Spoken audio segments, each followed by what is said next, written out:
ધંધુકાનો Ranpur road ફાટક પાસે બિસ્માર રસ્તાથી વાહન ચાલકો હેરાન પરેશાન. ધંધુકા રાણપુર રોડ ફાટકની બંને બાજુનો રસ્તો અતિ બિસ્માર હાલતમાં છે. અહીં વાહન ચાલકોને ક્યાં વાહન ચલાવવું એ ખબર પડે તેવું નથી.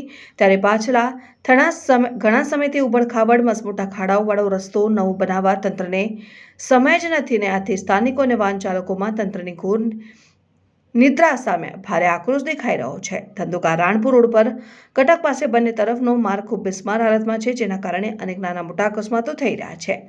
લોકો વારંવાર આ ખાડાવાળા માર્ગને નવો બનાવવા માંગ કરી રહ્યા છે. ફાટક પાસે મસમોટા ખાડાઓ વાહન ચાલકોની સૌથી મોટી સમસ્યા બની ગઈ છે. અહીં લોકો એવું કહે છે કે રોડમાં ખાડા છે કે ખાડામાં રોડ છે એ સમજાતું નથી. માર્ગ પર ટ્રાફિક ખૂબ હોય છે. સ્થાનિકોની સાથે ભારે વાહનો અને રાણપુર તરફ જવાનો મુખ્ય માર્ગ હોવાથી રસ્તો 24 કલાક ધમધમતો રહે છે. વળી હેવી ઓવરલોડ ડમ્પરની પણ અવરજવર રહે છે. ત્યારે તંત્ર લોકોની આ મોટી સમસ્યાને લઈ ખાડા કાન કરી રહ્યું છે. આ માર્ગ પરથી અનેક અધિકારીઓ પણ દરરોજ આવજા કરે છે, તો શું એમને પણ માર્ગને ખાડા દેખાતા નથી? દરરોજ બાઇક સ્લીપ થવાના અને અન્ય નાના મોટા અકસ્માતો નવાઈની વાત નથી રહી.